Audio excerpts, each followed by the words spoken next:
3권 7장 6항입니다. 생활에 대한 기독교 윤리, 성화에 대한 원리를 계속해서 배워가고 있습니다. 특별히 기독교 윤리 부분에 있어서는 십계명을 중심으로 해서 신앙에 관련된 윤리가 있고, 후반부는 일반 생활에 대한 윤리가 이렇게 구별되어 있음을 우리는 또 잘 이해하셔야 됩니다. 예배적 신앙적 윤리, 또 그 다음에 생활적 윤리를 성도들이 더욱 잘 배워서 거룩한 또 성장들을 이루어 가야 된다라고 이렇게 소개하면서, 특별히 또 우리 이웃들과 관련해서 또 우리가 어떻게 하나님의 도우심 아래서 하나님의 뜻을 실천하면서 우리 이웃들과 좋은 관계 속에서 또 선한 영향력을 끼치면서 빛과 소금의 역할을 감당하면서 어떻게 살아가야 될지에 대해서 계속 다루어주고 있습니다. 특별히 이 신앙 예절, 예배의 예절, 교회의 예절도 더욱 부지런히 배워 가셔야 됩니다. 아주 작은 부분에서부터 부지런히 실천하는 습관, 이 습관들을 고쳐가는 훈련들을 하셔야 됩니다. 몇 가지만 당부합니다. 또 우리 윤리와 연결되어 있기 때문에 찬송할 때 발 맞추지 마세요. 굉장히 거슬립니다. 다른 분들도 이렇게 찬송할 때 발로 이렇게 탁탁탁탁탁탁 이렇게 박자 맞추지 마세요. 이렇게 헷갈립니다. 저도 헷갈리고 이렇게 좀 거슬려요. 우리가 이렇게 공동체, 신앙 공동체 생활에 있어서는 혹시라도 이렇게 작은 습관이 남에게 거슬리지 않도록 또 이런 것까지도 잘 배려하셔야 돼요. 대표 기도하시는 분들은 이렇게 항상 정장 차림, 또 기도뿐만 아니라 성찬, 헌금위원들이라든가 또 이렇게 교회의 중요한 또 이렇게 공적인 업무들을 할 때는 항상 정장 차림을 기본으로 한다는 것을 꼭 기억하셔야 됩니다. 예배의 예절입니다. 또 11시 넘어서 이렇게 오지 않도록 조심하셔야 됩니다. 또 우리가 오후 예배 세입시를 시작하기로 약속했으면 3시 땡 치면 그때서 막 앉으려고 막 우르르 모여들고 그러면 굉장히 산란합니다. 어수선해져요. 한 1분 전, 2분 전에 앉아 계셔야 됩니다. 찬송 한참 하고 있는데 5분, 10분이 돼도 안 들어오고 계시고 바깥에서 계속 얘기하고 계시고 얘기가 안 끝나가지고 계속 얘기를 이렇게 진행하고 계시고 찬송 거의 절반 이상 진행하고 있는데 들어오시고 그러면 안 됩니다. 이건 예절이에요. 하나님께 대한 예의입니다. 아무리 중요하고 급한 얘기가 있다 할지라도 예배 시간이 다가오면 중단하고 예배 끝나고 얘기를 하셔야지, 본인들 얘기 다 끝날 때까지 이렇게 하고 나서 들어오고 이렇게 찬송 막 집중하고 있는데 막 이렇게 왔다 갔다 그러면 딴 사람한테도 방해가 되고 목사님한테는 더 거슬립니다. 이게 계속 다 보이니까 이게. 그럼 목사님도 막 박자도 까먹고 막 가뜩이나 눈도 잘 안 좋아갖고 자꾸 이렇게 1절 2절 헷갈리는데 그렇게 되면 막 찬송이 막 어수선해지잖아요. 막 이런 부분들이. 그러니까 이런 모든 하나하나가 우리가 서로 협조하면서 하나의 종교 예절, 예배 예절, 유형교의 예절을 이렇게 지켜가는 것이에요. 그러니까 이렇게 예절이라고 하는 것은 굉장히 중요합니다. 인간이기 때문에 격식과 예절이 필요한 겁니다. 품위를 갖춰야 되는 것이. 그래서 고린도전서 14장에 품위 있게 질서대로, 참 멋있게 잘 번역이 됐어요. 예전에는 적당하게, 질서대로, 또 개역 개정판에는 품위 있게, 우리 크리스천들은 품위 있게 예배드려야 되고 품위 있게 교회 생활을 해야 되고 또 품위 있게 일반 생활들을 하셔야 됩니다. 품위 있게 일반 생활에 있어서 의식주와 관련된 이런 부분에서도 항상 상식적인 선을 쫓아가려고 부단히 애를 쓰셔야 됩니다. 그러니까 이러한 기본 상식적 예절을 성경이 요구하고 있다는 것을 꼭 명심하셔야 됩니다.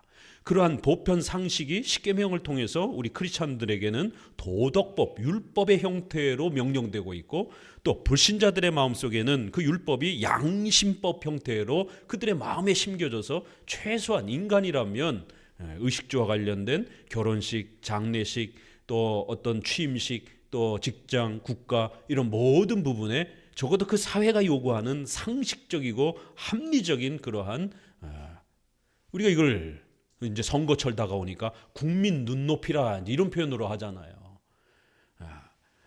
그 눈높이에서 너무 지나친다든가 너무 못 미치게 되면 욕을 먹는 거예요.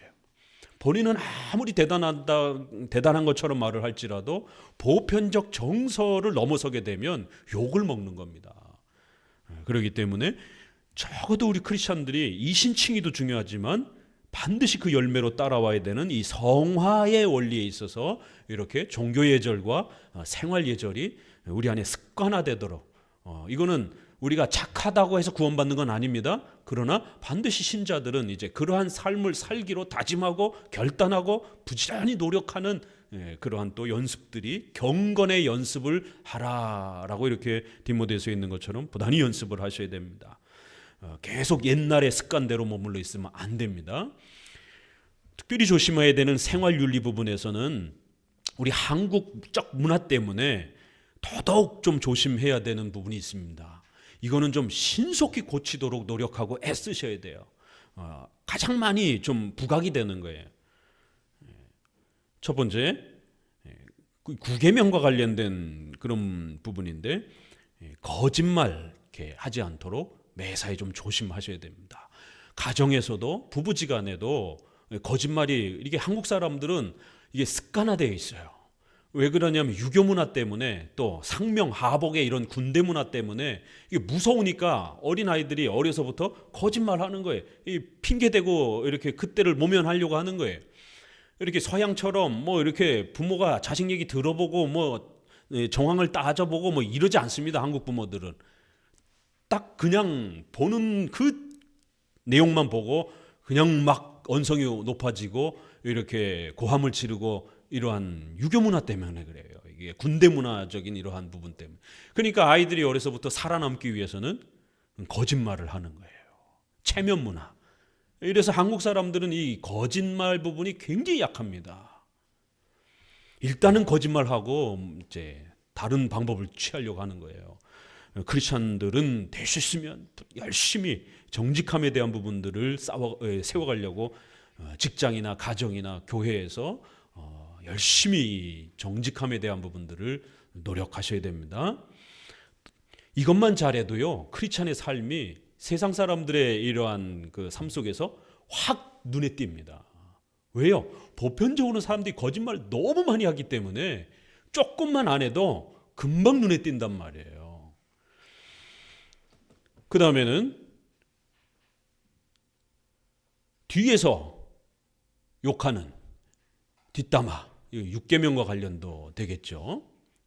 육계명과 관련해서 대놓고 폭력을 가하는 것도 문제지만 뒤에서 사람을 욕하고 험담하고 깔아뭉개는, 이것도 체면 문화 때문에 그래요. 그래서 한국 사람들은 절대로 웃는 얼굴로 겉으로 면전에서 이렇게 뭔가를 이렇게 문제를 지적하고 뭔가 이렇게 불편한 게 있으면 이렇게 합리적으로 잘 얘기를 못 해요. 체면 때문에 그냥 겉으로는 웃고 알았습니다, 알았습니다 이래요. 그렇지만 뒤 돌아서서는 욕을 바가지로 하는 것이에요. 뒤에서는 욕하는 겁니다. 직장에서도 사람들이 3, 4, 5 모여서 커피 마시면 그 커피 타임이 뭐예요? 욕하는 시간들이에요. 상사 욕하고 또 동료 욕하고 이런 시간들이에요. 교회에서는 성도들이 커피 타임에 절대로 성도들 욕하고 목사님 욕하고 교회 직분자들 욕하고 이러시면 안 됩니다. 하나님 앞에 징계를 쌓는 일들이 됩니다. 하고 싶어도 자꾸 참으셔야 돼요. 이게 죄가 된다라고 하는 강력한 인지를 가지시고, 세상 사람들은 이게 죄가 된다고 생각하지 않아요. 스트레스를 해소한다고 생각을 해요. 그리고 다들 그렇게 욕하니까 자기만 안 하면 이상하잖아요. 그러니까 같이 욕하는 거예요. 크리스찬들이 이런 부분들에 대해서 몸부림치셔야 되는 거예요. 특별히 우리 성도들이 교회 와서 오전에 예배드리고 또 오후에 함께 차 마시고 그러면서 한 주간 동안 있었던 힘든 일들, 또 한 주간 동안에 있었던 여러 다양한 또 사건 사고들, 또 이렇게 수술하신 분도 계시고, 그럼 돌아도 보고 또 격려도 하고, 또 이렇게 성도들이 신앙의 내용을 가지고 서로 위로하고 말씀을 갖고 토론하고 이게 주일의 즐거움인 겁니다. 예배 드릴 때의 그 즐거움, 또 성경을 가지고 서로 나누고 토론할 때의 즐거움, 또 성도들의 그 어려움을 서로 살펴주면서 사람이기 때문에 사랑한다, 힘내라, 괜찮다, 이런 위로의 말들을 부부지간에 가족지간에도 들어야 되지만 또 이렇게 성도지간에도 또 이렇게 들을 때에 위로가 되고 힘이 됩니다. 세상이 험악하고 또 차갑다 보니까 여러분 직장 생활이라든가 또 뭐 이웃들한테 사랑합니다, 괜찮습니다, 힘내세요, 잘하고 계십니다, 이런 격려의 말 들을 때가 거의 없습니다. 그렇죠? 오히려 막 손가락질 당하고 막 계속해서 비난당하고 그러다 보니까 늘 긴장 상태 있잖아요. 교회라도 오면 이렇게 고생하셨습니다, 수술 받느냐고 참 애썼습니다, 또 요즘에 또 다른 상황들이 있으면 또 살펴보면서 그런 일이 있었습니까? 같이 기도하겠습니다, 힘내십시오. 얼마나 위로가 되는데요. 목사님도 사람이기 때문에 목사님도 이렇게 성도들이 만나서 위로해주고 그러면 목사님도 힘이 나는 거예요. 이렇게 주일날 오셔서는 뒷담화하지 마시고 열심히 서로 격려하고 칭찬하고 위로하고 다독거리고 이러면서 또 위로와 힘을 얻는 거예요. 세상 사람들은 봄이라고 또 꽃구경 다니고 뭐 이런 걸로 힘을 얻지만 우리 성도들은 이렇게 예배드리고 또 성경 갖고 토론하고 성경에 이런 내용도 있었구나 이러면서 엄청난 또 그 기쁨과 즐거움을 맛보는 거예요. 또 서로 교제하고 위로하면서도 또 힘을 얻는 것입니다. 그 다음에 마지막 하나 더는 약속을 잘 지키시기 바랍니다. 이것도 한국 문화와 관련돼 있어요. 한국 문화는 이렇게 서양처럼 수학적으로 모든 부분들이 이렇게 정확하지 않아요. 언어 자체도 이렇게 감정적인 언어는 굉장히 발달되었는데 10% 둥둥, 세파라 둥둥 뭐 우리 말은 굉장히 이렇게 감성을 표현하는데 언어가 발달돼 있어요. 그러나 영어는 그냥 블루밖에 없어요. 그냥 파랗다. 우리는 새파랗다, 뭐 시퍼렇다, 뭐 검푸르다, 뭐 이렇게 그러다 보니까 한국은 이러한 합리적, 수학적, 이러한 이성적 이러한 부분들의 어떤 문화적 발전이 좀 많이 늦습니다. 코리안 타임이라고 있잖아요. 항상 늦는 분들은 항상 늦는 거예요. 이 습관화되어 있습니다. 그거 안 고치게 되면 예배 생활도 사회 생활도 또 가정 생활도 굉장히 신용을 잃게 됩니다. 그래서 항상 늦지 않도록, 항상 그 약속이 어겨지지 않도록, 그럼 저 사람은 항상 늦어요. 그럼 그 사람의 신용이 망가지는 거예요. 그런 부분에서 아주 작은 건데 결국 그게 그 사람의 이미지와 인격에 엄청난 치명적인 손상을 끼칩니다. 목사님이 예배 시간마다 항상 늦어요. 그럼 여러분 그 목사님 어떻게 생각할 거예요? 문제가 심각하다고 생각하잖아요. 거꾸로도 마찬가지예요. 여러분들이 친구와의 약속, 또 회사와의 약속, 교회와의 약속 이런 부분에서 아주 작은 건데 그 5분밖에 차이가 안 나요. 근데 매번 5분씩 늦어보세요. 저 사람하고는 중요한 약속하지 마. 믿을 수가 없어. 이렇게 되는 거예요. 신용이 없는, 믿을 수가 없는 사람으로 평판이 나버리는 겁니다. 우리가 생활윤리와 관련해서 거창하고 뭐 나라를 구하고 이런 거 아니어도 아주 작은 부분에 있어서 이런 사소한 부분이지만 결국 우리의 인격을 만들어가는 그러한 아주 중요한 요소들입니다.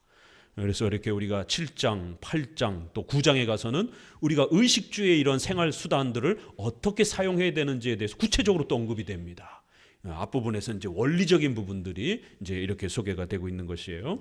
자, 여러분 그 카톡에 나눠드렸던 이 대우리 문답 다시 한번 보도록 합시다.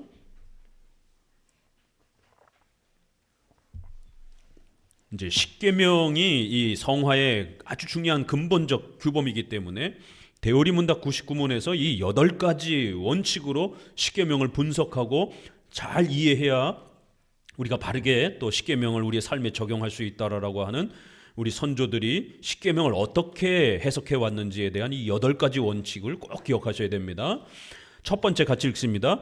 율법은 완전함으로 누구나 전인격적으로 그의 의를 충분히 따르고 영원토록 완전히 순종하여 모든 의무를 철두철미하게 끝까지 완수하여 하며 무슨 죄를 막론하고 가장 작은 죄라도 금한다. 2항 율법은 신령함으로 말과 행동과 태도뿐만 아니라 이해와 의지와 감정과 기타 영혼의 모든 능력까지 미친다. 이렇게 해서 문자적으로 가르치고 있는 그 외적인 명령뿐만 아니라 그 명령의 내면적인 그러한 의도와 본질까지 잘 헤아려서 이해하고 적용해야 된다는 거예요. 3항 다양한 관점에서 하나이며 동일한 것이 여러 계명 가운데 요구되거나 금해지고 있다. 4항 어떤 의무를 행하도록 명하는 곳에는 그와 반대되는 죄를 금하고 있고 어떤 죄를 금하는 곳에는 그와 반대되는 의무를 명한 것이 함축되어 있다.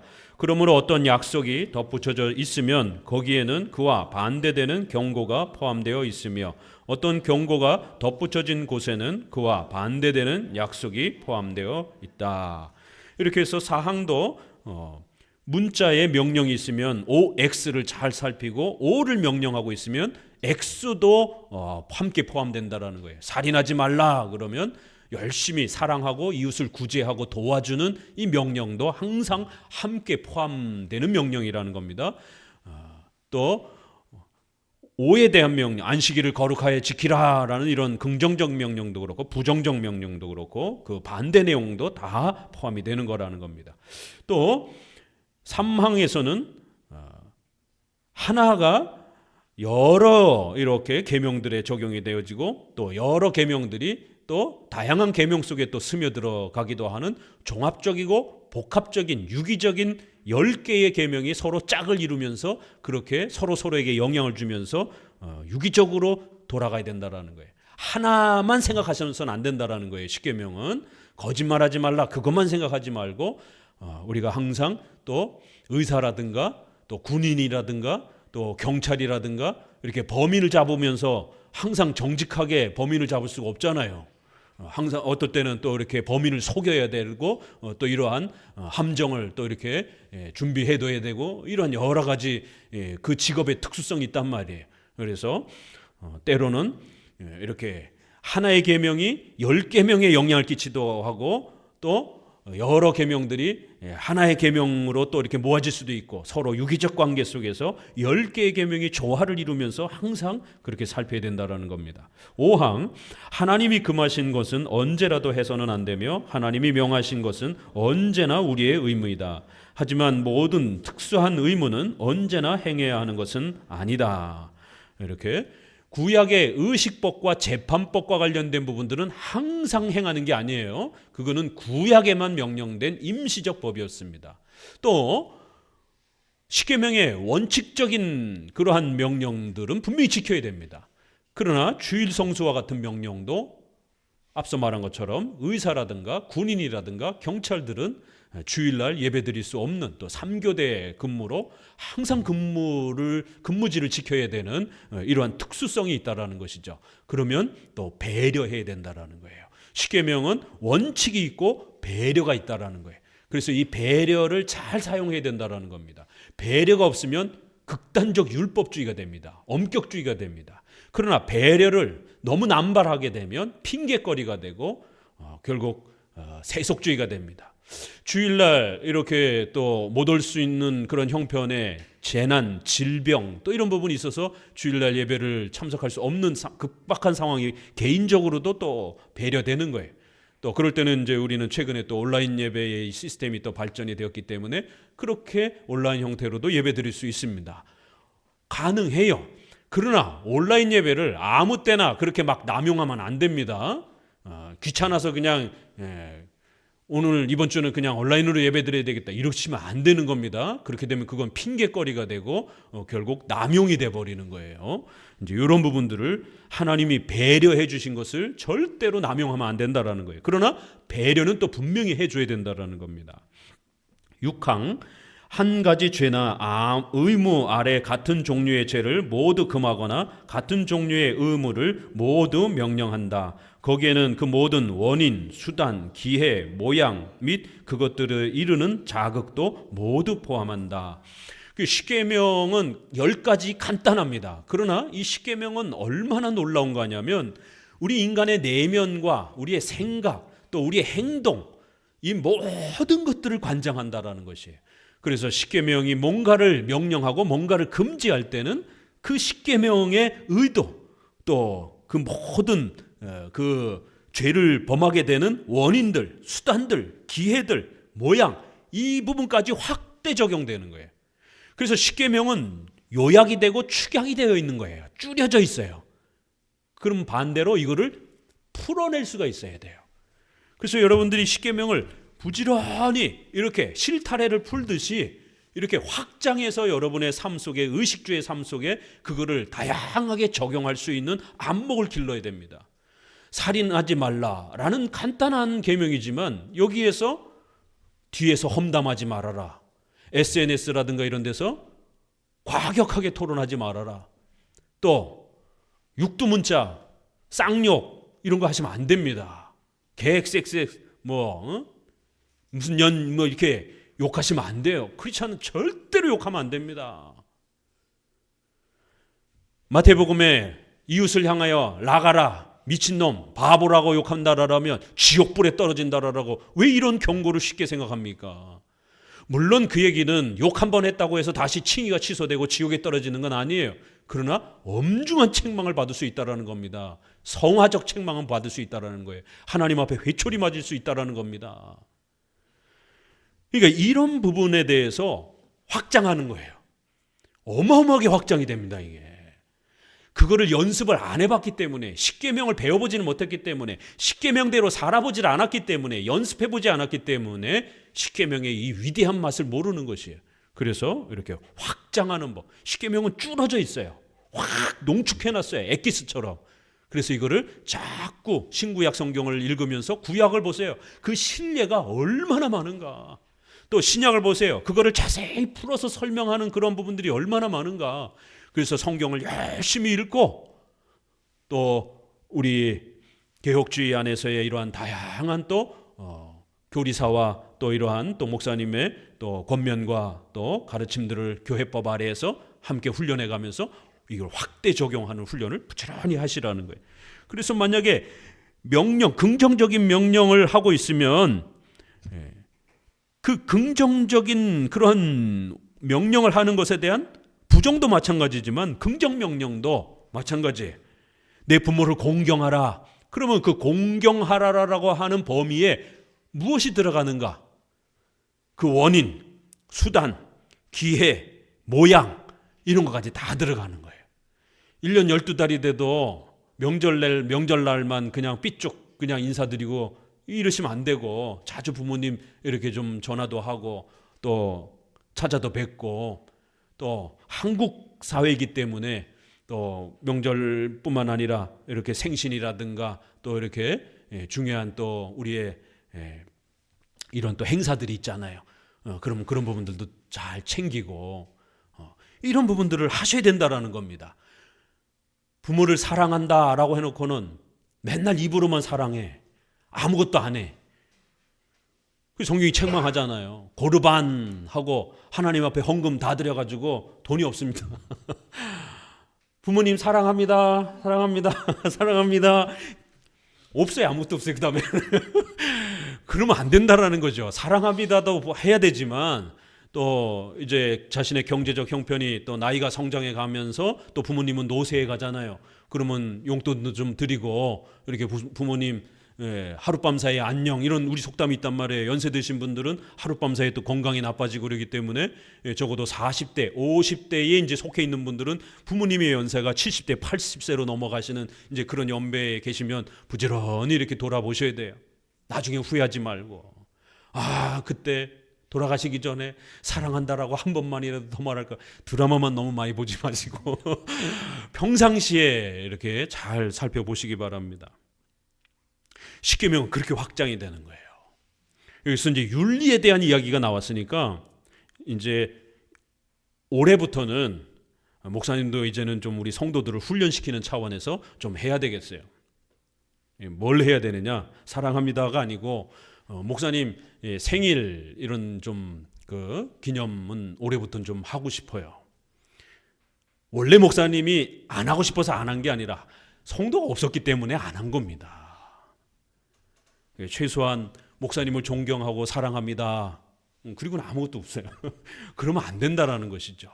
적어도 영적인 이런 스승으로서 한평생 우리가 말씀을 함께 배워가면서 이렇게 존중하고 사랑한다라면 적어도 우리 한국 문화기 때문에 그런 거예요. 한국 문화기 때문에 명절이라든가 또 생신이라든가 또 이런 부분들은 챙겨야 된다라는 것이에요. 그러니까 이런 부분들을 가르치지 않으면 뭐 개혁주의 교회다니는데 뭐 그런 걸 신경 쓰나 뭐 이게 아니라는 것이죠. 오히려 일반 교회들은 너무 지나쳐서 문제예요. 그런데 개혁주의 교회들은 너무 안 해서 문제예요. 왜 그거를 이상하다라고 생각하는? 그러니까 이제 그런 형식과 이런 부분들에 대해서 지나친 공격적인 이 비판 자세가 이렇게 한국의 이 금욕주의, 엄격주의 형태로 개혁주의를 이해하다 보니까 한국의 고유한 이런 문화와 이런 것들을 완전히 그냥 막 다 깔아뭉개는 일반 은총을 깔아뭉개는 이러한 일반 윤리에 대한 상식에 대한 부분들을 막 지나치게 무시하는 이러한 엄격주의, 금욕주의로 개혁주의를 지금 많이들 소개되어지고 있습니다. 그러면 안 됩니다. 적어도 목사님 생신 때 정도는 성도들이 같이 좀 이렇게 케이크 하나라도 놓고 올해는 좀 하고 싶어요. 했으면 좋겠습니다. 그래야 적어도 정말 이렇게 우리가 말로만 사랑한다는 게 아니라 그래도 또 한 번 정도 이렇게 감사를 표현할 수 있는, 또 우리 성도들하고 가끔씩 우리 부서별로 또 이렇게 식사도 가끔씩 하는 것처럼 1년에 한 번 목사님 식사 대접하는 정도의 이런 정도는 우리가 지나친 화려함은 아닐지라도 그렇다고 아무것도 안 하면서 이렇게 또 말로만 또 이렇게 하는 건 이 생활과 마음이 인간은 일치되어 있기 때문에 항상 우리가 살피셔야 됩니다. 왜 웨스트민스터가 이러한 부분에서 어떤 것을 금하거나 명령할 때 거기에 포함되어 있는 원인과 또 수단, 또 그 다음에 기회, 또 모양 이런 부분들을 여러 부분들을 숙고하면서 이 계명이 확장되면서 또 실천되어질 수 있는 범위가 어디까지인지들을 부단히 헤아리면서 그렇게 적용해 가시라는 것이에요. 그러니까 우리가 거짓말하지 말라라는 이 계명 하나도 그렇게 그 거짓말을 할 수밖에 없는 여러 상황들을 우리가 확장해서 보면서 또 그런 부분들을 이겨내려고 또 애를 쓰고, 특별히 또 고자질하고는 달라요. 정직의 개념이 모든 상황을 있는 대로 다 까발리는, 이건 고자질이에요. 지혜가 없는 겁니다.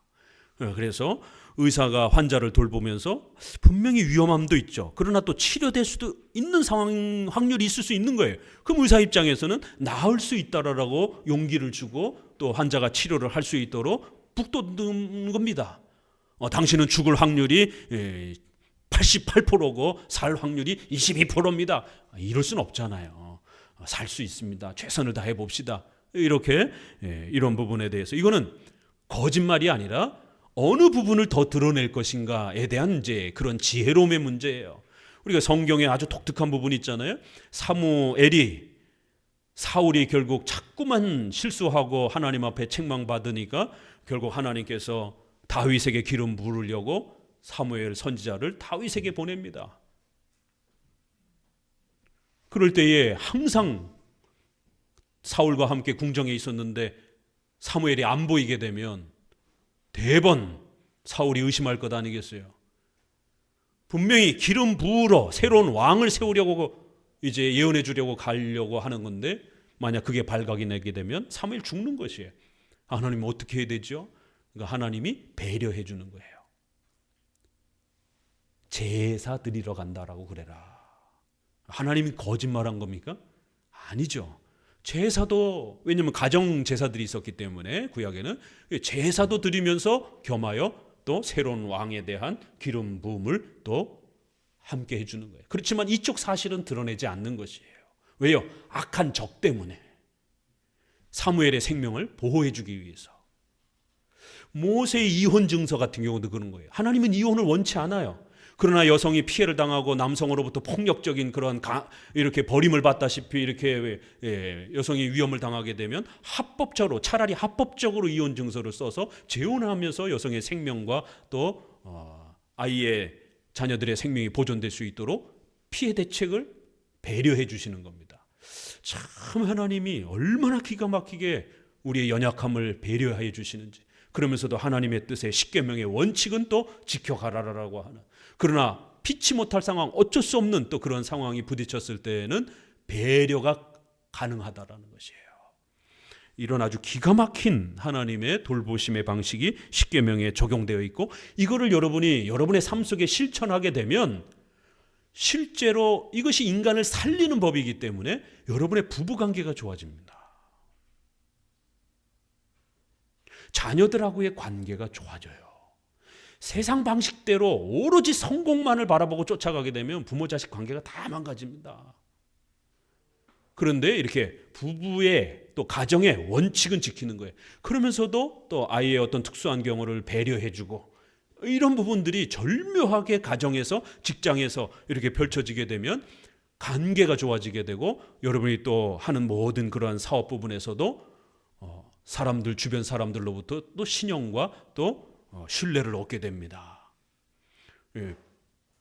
참 따뜻한 사람이다 라는 이런 신뢰를 받게 되는 거예요. 또 이랬다 저랬다 하지 않고 원칙은 또 원칙대로 아주 어려운 일이 있어도 잘 지키게 되면 또 신용을, 저 사람 아주 틀림없는 사람이야, 이렇게 또 신용도 얻는 거고요.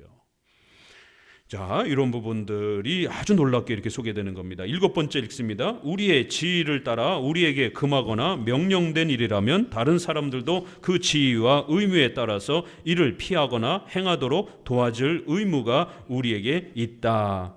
8항, 다른 사람들에게 명령된 것도 우리의 지위와 사명에 따라 그들을 도와야 할 의무가 있고, 다른 사람들에게 금한 일에도 그들과 함께 동참하지 않도록 조심할 의무가 우리에게 있다. 지금까지는 개인적인 영역에서의 그러한 또 십계명에 대한 적용이었지만, 우리는 나 혼자 살 수가 없어요. 부부, 또 부모 자식, 또 회사에 나가게 되면 직장의 직분의 관계가 있고, 교회에 나오면 또 교회의 질서 관계가 있고, 또 국가의 시민 질서의 관계가 있는 겁니다.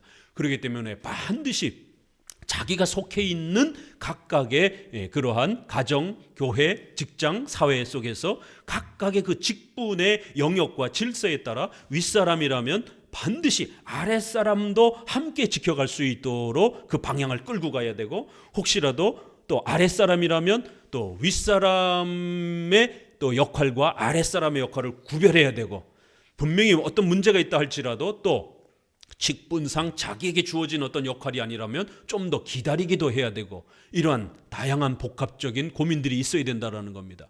예를 들면 주일 성수할 때에 여러분이 가게를 하잖아요. 얼마 전에도 한번 그런 질문을 받았는데, 자기가 가게 주인이면 종업원들도 주일날 쉬어야 됩니다. 자기는 예배드리러 오고 계속 주일날 장사를 하게 되면 그 수익이 결국 주일날 돈 번 수익이 자기 주머니 들어오는 거예요. 그리고 또 그 종업원들은 예배를 못 드리게 되는 문제가 발생이 되는 겁니다.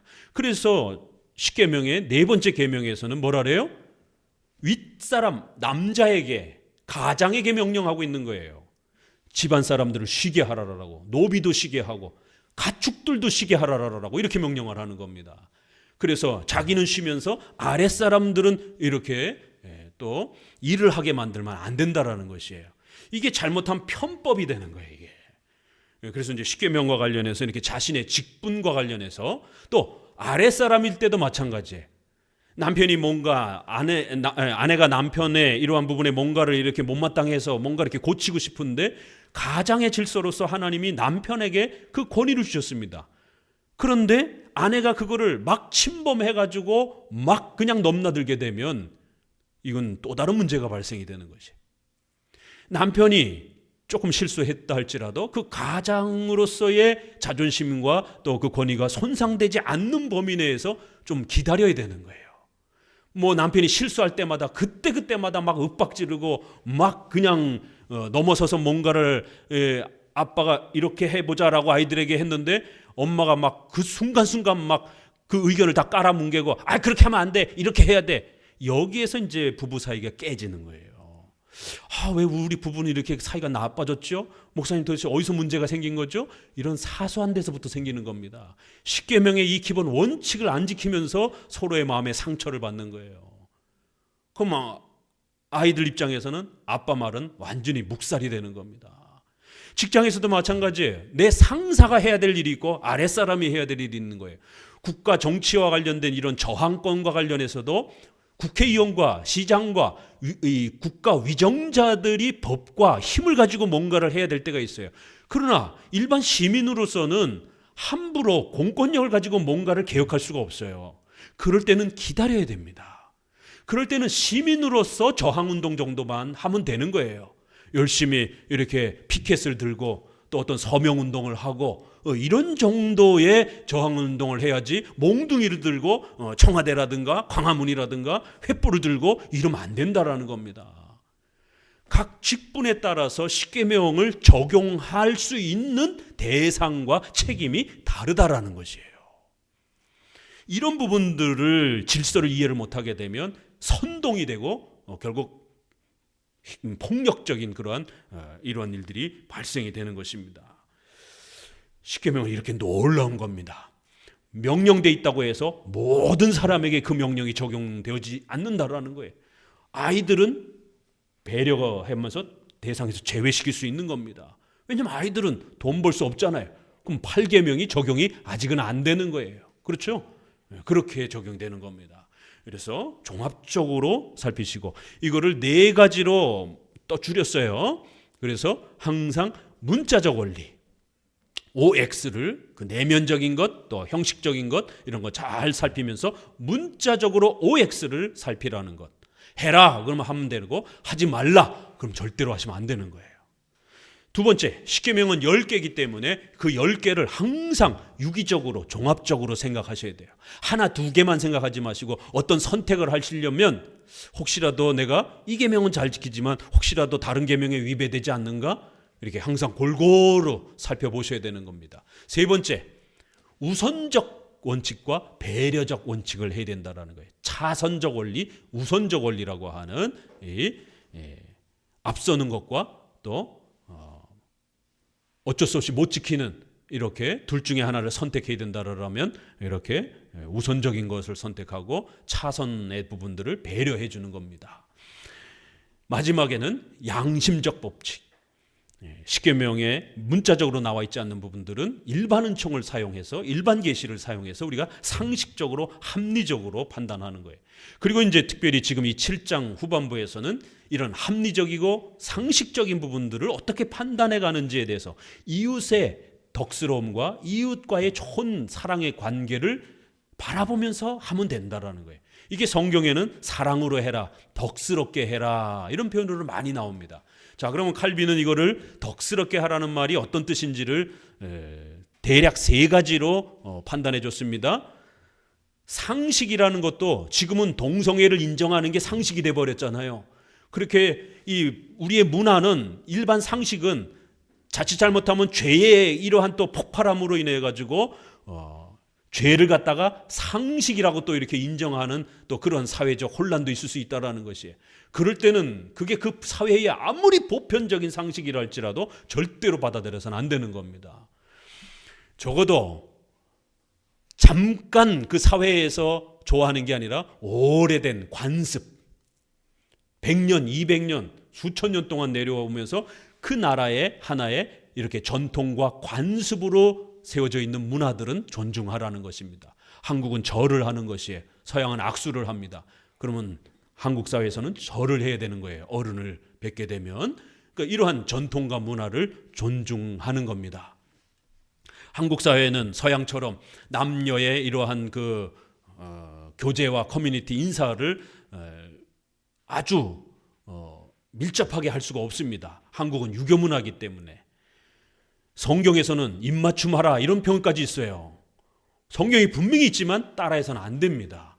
우리는 유교 문화이기 때문에 그저 목례 인사하고 적어도 악수 정도나 이렇게 그 이상으로 이렇게 가게 되면 한국 사회에서는 굉장히 불편한 겁니다. 교회에서도 그렇고. 그러니까 이런 부분들을 관습을 존중하라는 거예요. 두 번째, 인간성을 존중하라는 거예요.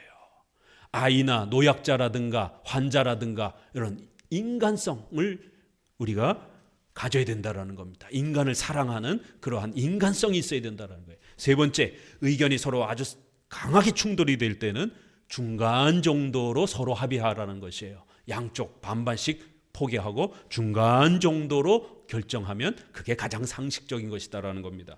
이렇게 성경에서 일반 은총적인 합리적이고 이성적이고 상식적인 것이다라고 하는 것은 이렇게 관습, 인간성, 그 다음에 중간 정도의 이러한 판단 결정이 이성적이고 양심적 판단으로 이렇게 소개되고 있습니다.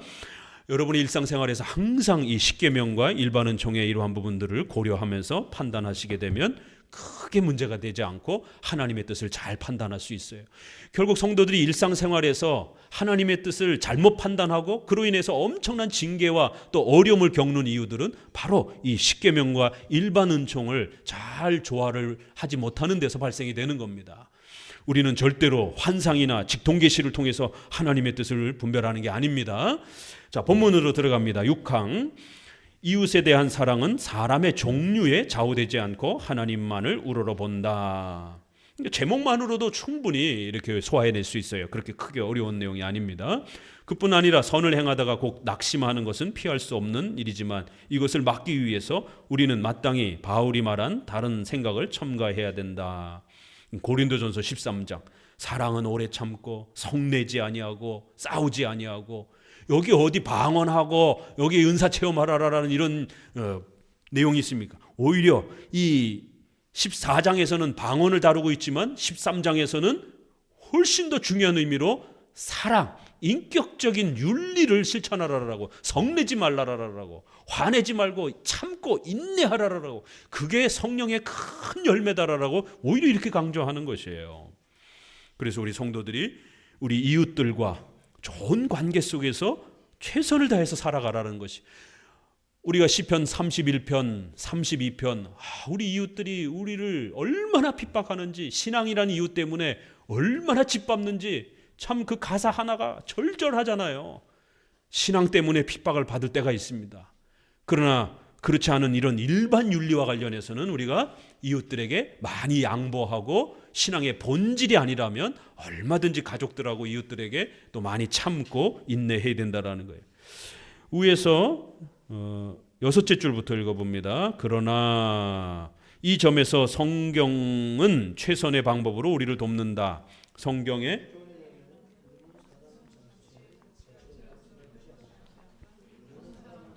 하나님의 형상을 보며 그 형상에 대해서 경외와 사랑을 표시하라고 한다.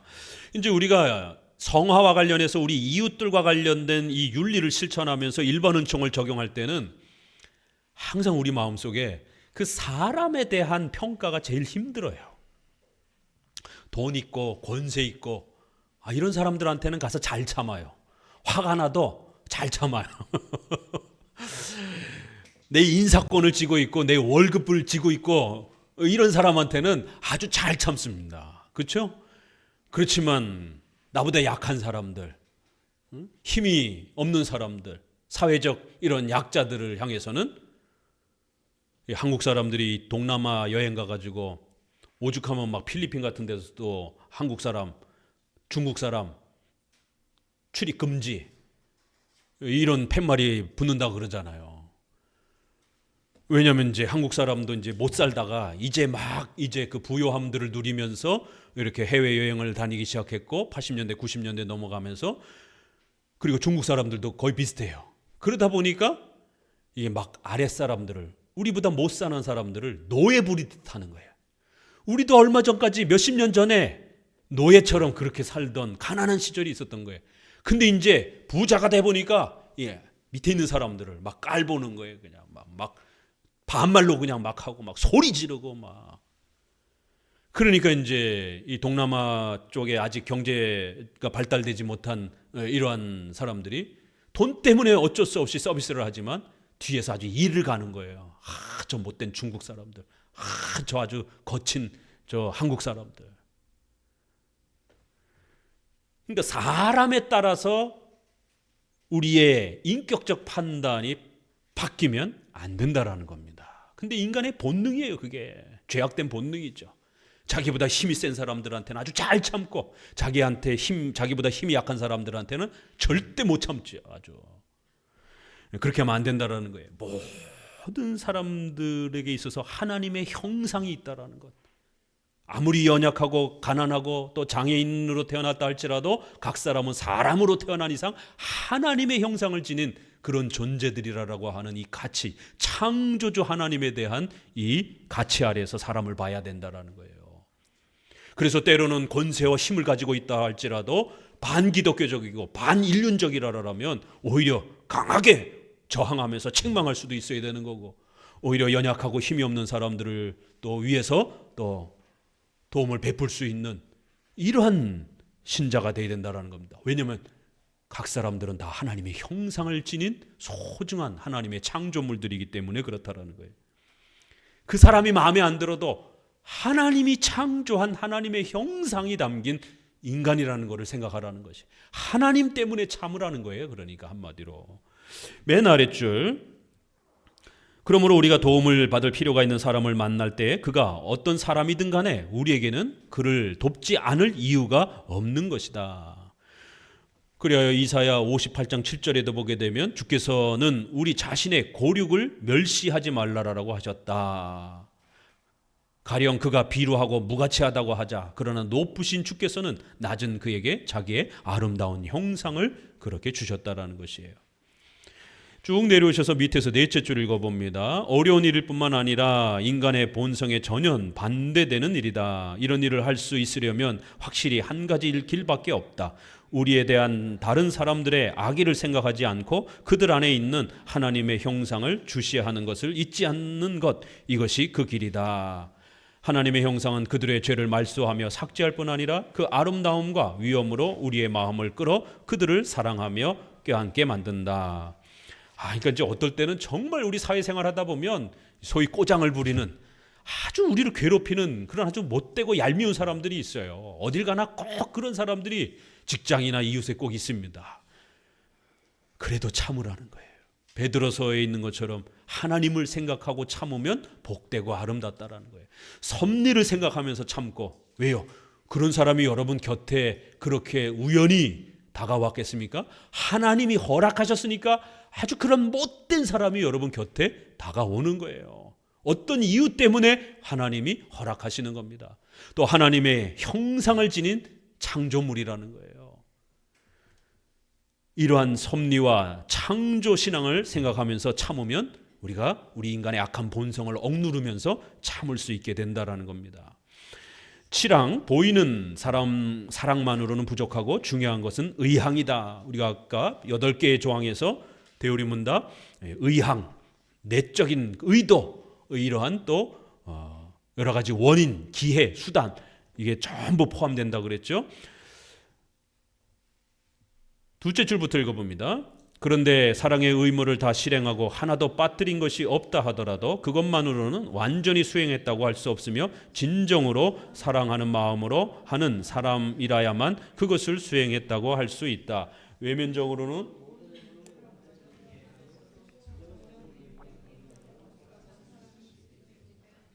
밑에 둘째 줄 아래, 또 이 비참하고 불행한 시대의 사람들은 구제품을 나누어 줄 때에 대개는 멸시하는 태도를 취한다.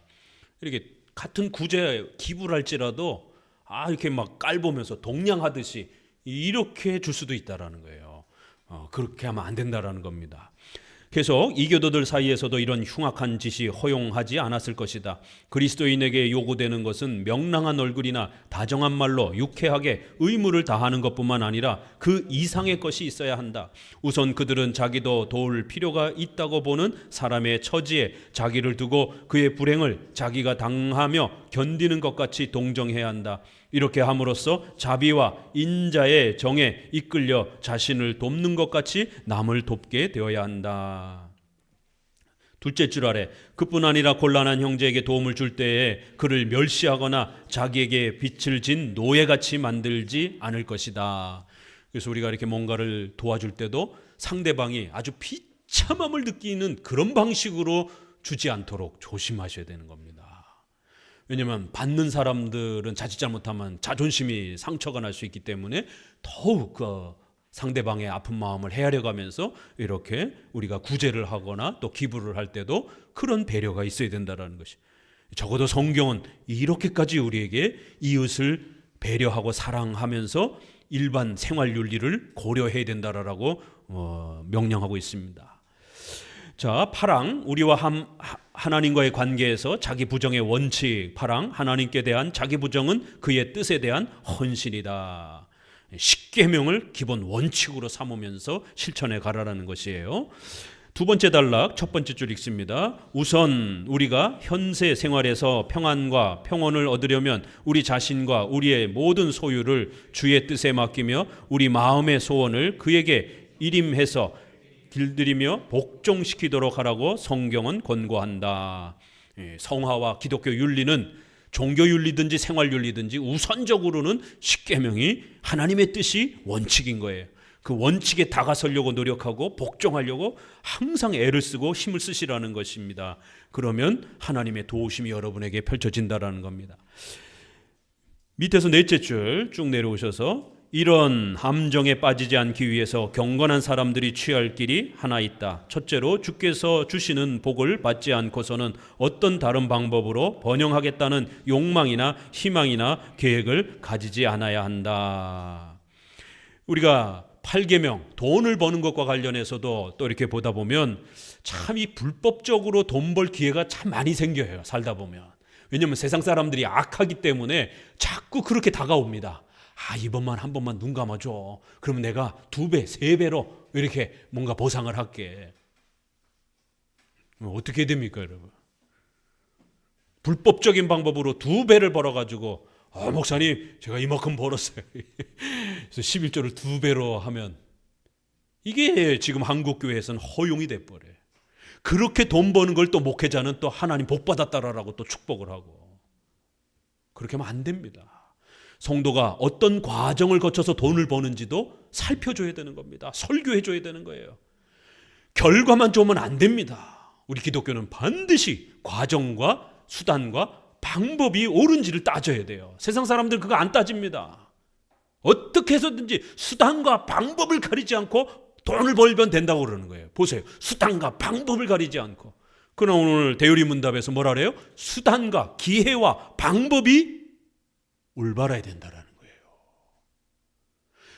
그게 올바르지 않고 어떤 부를 창출했으면 그거 반드시 하나님 앞에 벌을 받는다라는 거예요. 여러분의 인생에 족쇄가 된다라는 겁니다. 그 돈이 오히려. 그 돈 때문에 집안이 망하는 거예요. 그 돈 때문에 가족들하고 의가 상한 일이 벌어집니다. 더디더라도 천천히 합법적인 방법으로 돈을 버셔야 되는 것이에요. 제 일가 주변 친척에서도 어떻게 또 그런 방법은 또 들어가지고 제가 또 교회를 하니까 지금은 이제 아예 거절했기 때문에 요구하지도 않아요. 근데 초창기에는 이제 교회를 시작하니까 연말에 이 헌금에 대한 기부금 이 부분을 국가에서 이렇게 혜택을 주다 보니까 본인은 교회도 안 다니면서 해달라는 거예요. 그럼 그 기부금 나오면 반을 주겠다라는 거예요.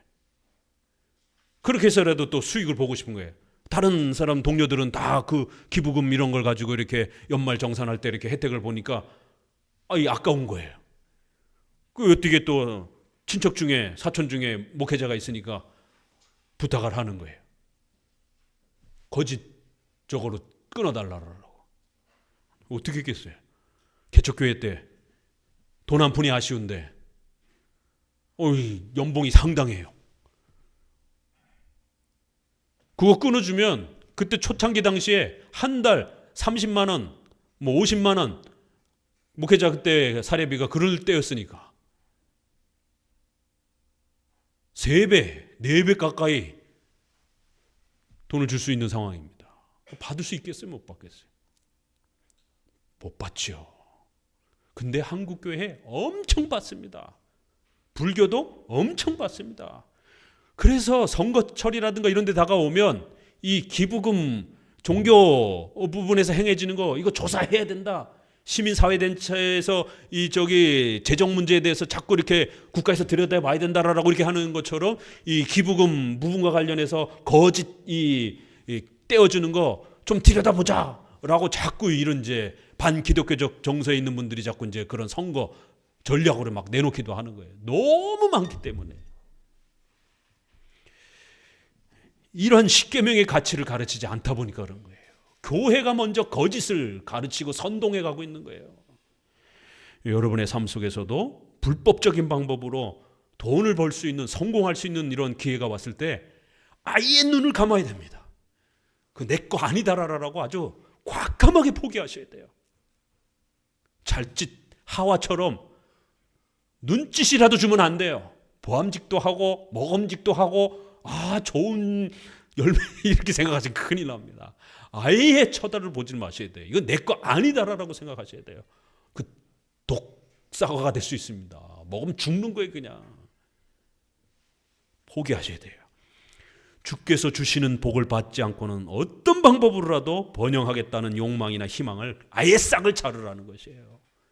그렇지 않고 그거 짚는 순간 인생이 하나님의 징계 앞으로 곤두박질 친다라는 겁니다.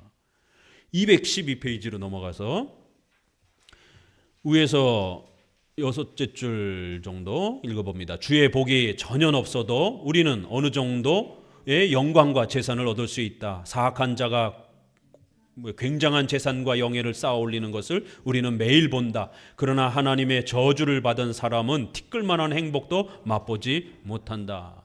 그러므로 하나님이 주시는 복이 아니면 우리가 얻는 것은 모두 우리의 불행이 되고 말 것이다. 실제로 불법적인 방법으로 부자가 되는 사람들 우리 주변에 많습니다. 그러나 그건 잠깐 동안이라는 거예요.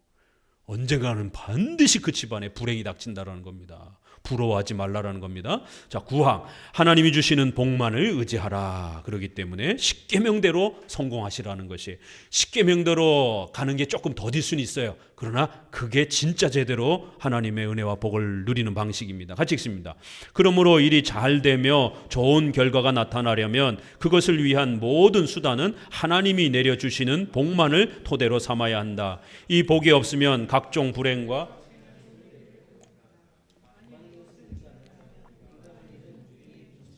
두뇌와 근면이나 사람들의 호의와 공상적인 행운을 믿고 부귀를 탐내어 애쓸 것이 아니라 항상 주를 우러러보며 주의 지도를 받아 주께서 정하신 우리의 처지에 도달하도록 하는 것뿐이다. 밑에서 셋째 줄 읽어봅니다. 사기와 강탈과 그 밖에 악한 술책을 쓰는 곳에 누가 하나님이 주시는 복과 도움이 임하리라고 기대할 수 있겠는가? 하나님이 주시는 복은 순결한 생각과 올바른 행동을 하는 사람에게만 오며 그것을 구하는 사람을 굽은 생각과 악한 행동에서 돌아서게 한다. 거짓말로 사업을 하면서 하나님 이번에 이 사업이 성공하게 해주세요. 남의 눈에 피눈물 나게 하면서 하나님 제가 저 사람의 피눈물 나긴 하지만 하나님 이번에 잘 되면 제가 하나님 헌금도 많이 좀 하겠습니다. 하나님 그 기도 들어주실 것 같아요? 천만에요. 기도응답은 둘째치고 두들겨 맞을 각오하셔야 됩니다.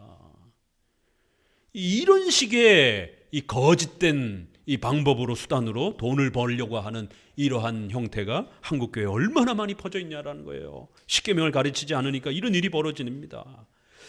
213페이지 위에서 셋째 줄 하나님의 말씀에 반대되는 것들을 바라면서도 하나님의 도움으로 그것을 얻을 수 있으리라고 믿는 것은 얼마나 파렴치한 짓인가. 하나님께서 친히 저주하신 일을 복주심으로 도우시라는 끝으로 일이 바라는 대로 되지 않더라도 초조하지 말아야 하며 자기의 어리석은 처지를 혐오하지도 말아야 할 것이다. 그것은 이런 일이 하나님께 대한 불평이며 빈부와 귀천은 일체 하나님의 뜻으로 배정되는 것을 우리가 알기 때문이다. 참 멋있는 말이죠. 기다리라는 거예요. 올바른 방법을 가지고 최선을 다하라는 거예요. 그리고 기다리면 되는 것이다라는 거예요. 왜요? 빈부는 하나님이 결정하시는 거기 때문에. 쭉 내려오셔서 밑에서 일곱째 줄, 아직 그 문단입니다. 밑에서 일곱째 줄 정도, 시팡 그 위의 문단, 그것은 그에게는 최고의 부귀보다 더 위대한 안식과 평안을 주는 위로가 있기 때문이다. 이 위로는 그의 구원이 될 것이므로 그는 자기의 사업도 하나님의 섭리하에 있다고 생각한다. 이렇게 섭리를 의지하시면서 하나님이 여러분이 잘 되도록, 실제로 부귀의 이런 재산의 열매가 또 맺어질 때가 있어요. 그때까지 잘 참고 기다리라는 거예요. 십계명대로 했다고 해서 당장 부자가 되는 건 아닙니다. 하나님의 섭리를 따라 하나님이 어떤 사람은 즉각적으로 보상을 해주기도 하고, 어떤 사람은 또 천천히 또 시간을 더 지연될 수도 있어요. 이런 다양한 섭리를 의지하면서 기다리라는 거예요. 10번 시팡, 자기 부정은 역경을 견디는 힘을 준다 있습니다. 우리가 말한 신자의 평화와 인내는 여기 한정될 것이 아니라 현세 생활에서 당하는 모든 일에 미쳐야 한다. 자신을 주께 전적으로 드리고 생활의 모든 부분을 남김없이 하나님의 뜻에 맡긴 사람만이 자신을 충분히 부정하다고 하겠다. 맨 아랫줄, 자기의 처지에 대해 하나님에게 불평하지 않을 것이다. 이런 심경이 얼마나 필요한가는 우리가 불의에 당하는 일들을 생각하면 알 수 있을 것이다. 항상 섭리를 생각하면서 이 십계명을 적용하면, 우리 좀 전에 집사님이 기도한 것처럼 이신칭이가, 또 이신칭에서 오는 이러한 십계명의 이러한 원리가 우리를 붙들어주는 아주 강력한 힘이 된다는 거예요. 쓰러졌다가도 일어나고, 엄청난 위험 앞에서도 굳건히 우리 마음이 흔들리지 않고 이렇게 살아간다라는 거예요. 전염병이 만연하기도 하고, 우박이 1년 추수를 다 망가뜨리기도 하고, 흉년이 들기도 하고, 또 처자와 이웃을 죽음에 빼앗기는 이런 흑사병이 들었을 때 우리 목사님들 가족들도 많이, 목사님도 돌아가시는 이런 슬픔을 맛보기도 하고, 이런 재난 때문에 사람들은 자신의 생명을 저주하고 고통과 눈물을 흘리기도 한다라는 거예요. 자, 그 다음부터 읽어봅니다. 하나님을 원망하며 모독적인 구변이 있는 자는 하나님이 공정하지 않고 잔인하다고 비난한다. 그러나 이런 일들을 당할 때에도 믿는 사람은 님의 선하심과 진정한 아버지의 사랑을 우러러 보아야 한다. 어떻게 이게 가능하죠? 섭리신앙이 있으면 가능한 거예요. 쭉 내려오셔서 밑에서 넷째 줄, 그 단락 밑에서 넷째 줄입니다. 그는 어떤 일을 당하더라도 하나님께서 정하신 것임을 알기 때문에 평온하고 감사하는 마음으로 견디며 하나님의 명령에 항거하려고 하지 않을 것이다. 이는 그가 자신과 모든 소유를 하나님의 권한에 영원히 양도했기 때문이다. 그래서 하나님께 의지하면서 하나님의 방법, 십계명을 따라서 성장해 가려고 애를 쓰는 것이에요. 그래서 지금 당장 열매가 돌아오지 않는다 할지라도 섭리를 의지하면서 그것이 여러분의 생애 후반에 주어질 수도 있고, 또 여러분의 자손 때에 주어질 수도 있고, 그건 하나님이 결정하시는 것이에요. 저도 처음에 30년 전에 이렇게 김 지사님과 이 세 분, 많은 사람들이 스쳐갔지만 이제 세 분 남았어요. 시작할 때에 있었던 분들이, 그 30년 전에 함께했던 분들이. 그렇지만 강해 설교하고 우리 장로교식으로 예배드리고 엄숙하게 예배드리고 이런 부분들을 끝까지 지켜보려고, 새로 오신 분들이 엊그제도 그렇잖아요. 이렇게 와셨다가 시편 찬송하고 그러니까 여기 이상하네, 여기 이단 아니야, 이러면서 가시는 거예요. 이런 일들이 수도 없었, 많이 일어났습니다. 오늘 설교가 이렇게 길어? 끝날 시간 됐는데 왜 안 끝나? 이러면서 가시는 거예요. 안 오요, 다음 주에 안 와요. 이런 일을 반복하는 겁니다. 일반 교회처럼 해야 교회가 성장하는가? 당장 생계의 위협을 받으니까요. 이런 갈등과 고민 속에서 그래도 개혁주의 신앙이, 개혁파 신앙이, 장로교 신앙이 가장 우수하고 가장 성경적이다라고 하는, 그렇기 때문에 성도들에게 이걸 가르쳐야 된다라고 하는 이 신념 하나 때문에 이 길을 지켜온 거예요. 그런데 하나님이 저의 이제 은퇴할 후반기에 우리 이렇게 성도들이 이렇게 또 많이 세워질 줄이야 저도 너무 감사하죠. 우리 장로교 개혁주의 교회에서는 30명이 마의 노선입니다. 이 수도권에서 개혁교회 하면서 30명 넘는 교회가 거의 없어요. 30명 넘는데 20년, 30년 걸립니다. 목회 생애 다 걸립니다. 50명 정도 되면요, 중형교회예요. 실제로 100명 정도 되는 그 규모를 가진 교회들은요, 이제 부모님이 물려준다든가 기존에 있던 어떤 교회를 이렇게 따로 분리해서 뭐 이런 데들이 수도권의 개혁교회 하는 교회들이 대부분이에요. 정말 맨 땅에서 목사님 가정에서 예배드리면서 이렇게 개척을 해서 50명 또 100명의 이렇게 순수한 자립 형태로 100명을 유지하는 이런 형태의 장로교회, 개혁교회는 없습니다. 수도권 제가 알기로는. 대형교회에 해당이 돼요. 50명을 넘으면 중형교회에 해당이 됩니다. 그 정도로 이 척박하고 어려운 환경입니다. 그래서 왜 제가 100명의 자립된 성도들을 세워달라고 기도하는지 아시겠죠?